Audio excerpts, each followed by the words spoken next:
Good morning student. आज हम पढ़ेंगे कार्बीन के बारे में। देखो, these are highly reactive species and having life time less than 1 second. मतलब जो कार्बीन है वो बहुत ज्यादा रिएक्टिव स्पीसीज होता है और नेचर में बहुत ही कम टाइम के लिए बनता है। लेस देन 1 सेकेंड मतलब 1 सेकेंड से भी कम टाइम के लिए नेचर में ये बनता है और तुरंत किसी और से रिएक्शन करके वो कुछ और प्रोडक्ट में कन्वर्ट हो जाता है। ठीक है, इसलिए इसको कहा गया है कि बहुत ज्यादा हाईली रिएक्टिव स्पीसीज है।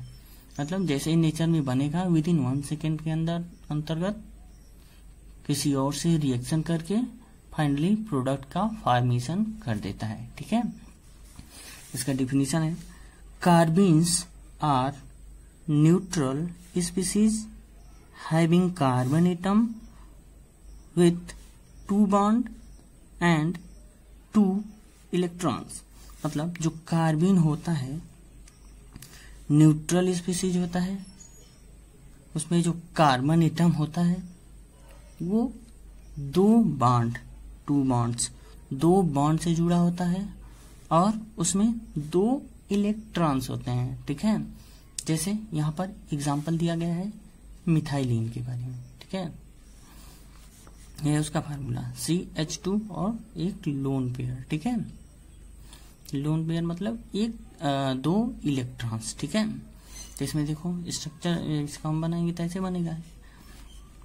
ये थोड़ा सा अगर स्ट्रक्चर बनाएंगे थोड़ा बेंड होकर के बनेगा, बस यहाँ समझाने के लिए सीधा बनाया गया है। ठीक है, तो यहाँ जो कार्बन एटम है एक बॉन्ड इधर इस वाले हाइड्रोजन से जुड़ा है, एक बॉन्ड इधर जुड़ा है दूसरे वाले हाइड्रोजन से, और इसमें 2 इलेक्ट्रॉन है, एक इलेक्ट्रॉन है और एक इलेक्ट्रॉन है, इसलिए क्या है ये कार्बन है। ठीक है, कार्बन के डिफिनीशन का अनुसार है इसमें कि इसमें 2 बॉन्ड होना चाहिए, तो 2 बॉन्ड है और 2 इलेक्ट्रॉन होना चाहिए, तभी हम इसको हम कार्बन कह सकते हैं। ठीक है, carbenes are as strong electrophile. देखो इलेक्ट्रोफाइल क्यों कहते हैं इसको? इलेक्ट्रोफाइल के डिफिनीशन होता है ना कि which can accept a lone pair of electron. ठीक है, ऐसा ऑर्गेनिक आयन जो एक लोन पेयर ऑफ इलेक्ट्रॉन को एक्सेप्ट कर ले। ठीक है, तो इसमें देखो एक ये लोन पेयर है। ठीक है, ये एक लोन पेयर को क्या एक्सेप्ट किया हुआ है। ठीक है, इसलिए हम इसको स्ट्रॉन्ग इलेक्ट्रोफाइल भी कह सकते हैं। ठीक है, क्या कहते हैं? बिकॉज देखो आगे रीजन दिया हुआ है, they can accept a pair of electrons.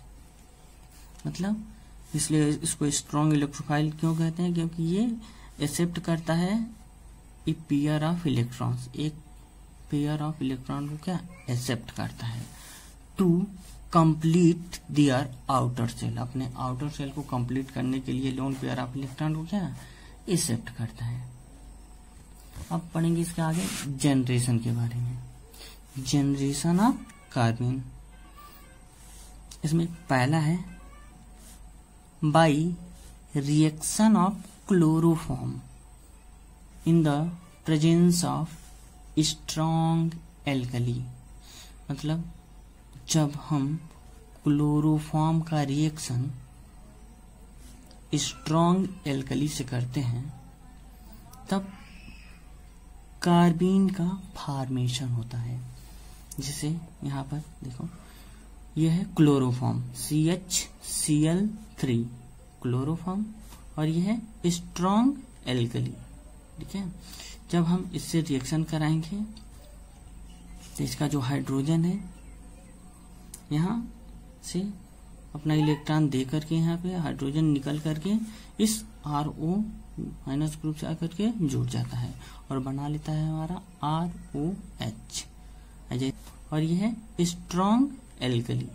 ठीक है, जब हम इससे रिएक्शन कराएंगे तो इसका जो हाइड्रोजन है यहाँ से अपना इलेक्ट्रॉन दे करके यहाँ पे हाइड्रोजन निकल करके इस RO माइनस ग्रुप से आकर के जुड़ जाता है और बना लेता है हमारा ROH, जैसे ही यहाँ पे अपना इलेक्ट्रॉन दे करके निकल जाता है, इसको ऐसे लिख देना चाहिए था, ऐसे भी हम लिख सकते हैं, ठीक है, क्योंकि कार्बन से ही जुड़ा रहता है।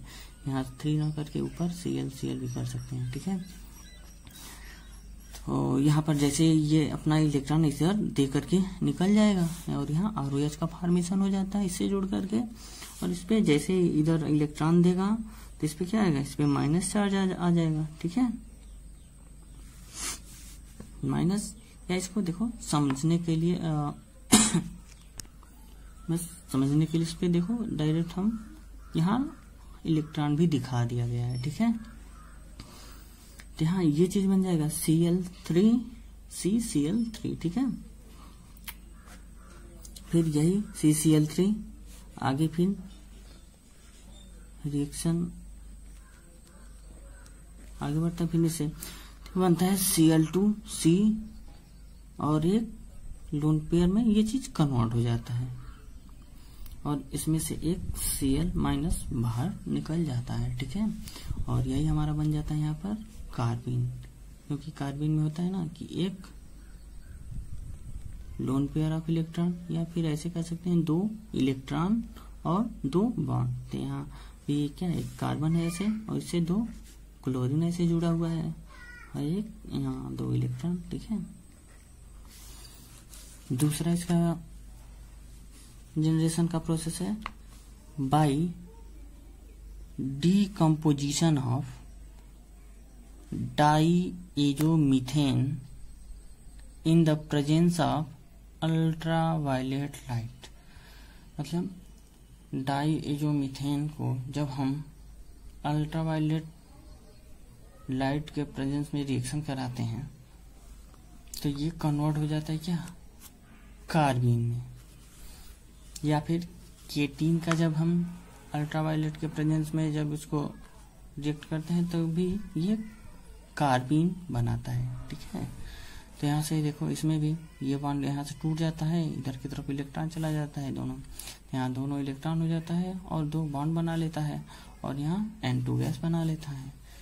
इसमें भी वही चीज होता है, इधर की तरफ टूटता है ये और यहाँ फिर कार्बिन का फॉर्मेशन कर देता है। कार्बिन का फॉर्मेशन होते ही फिर ये CO ग्रुप अलग हो जाता है, ठीक है। और ये एग्जाम में मोस्टली पूछा भी जाता है, ये 2-2 नंबर में अक्सर ये क्वेश्चन एग्जाम में रिपीट होता है। इसको एक बार जल्दी में और बता देते हैं। देखो carbene are neutral species having carbon atom with 2 bond and 2 electron. मतलब ऐसा कार्बन एटम जिसपे 2 बॉन्ड हो, 2 बॉन्ड से जुड़ा हो और 2 इलेक्ट्रॉन हो उसपे, उसको हम कार्बिन कहते हैं। जो कार्बिन होता है वो बहुत ज्यादा हाईली रिएक्टिव स्पीसीज होता है और जैसे ही नेचर में बनता है बहुत ही कम टाइम के लिए बनता है, बनते ही किसी और से रिएक्शन करके फिर फाइनली प्रोडक्ट का फिर फॉर्मेशन कर देता है, ठीक है। ये स्ट्रॉन्ग इलेक्ट्रोफाइल है बिकॉज क्योंकि इसमें एक लोन पेयर ऑफ इलेक्ट्रॉन को एक्सेप्ट करने की कैपेबिलिटी रहती है, ठीक है।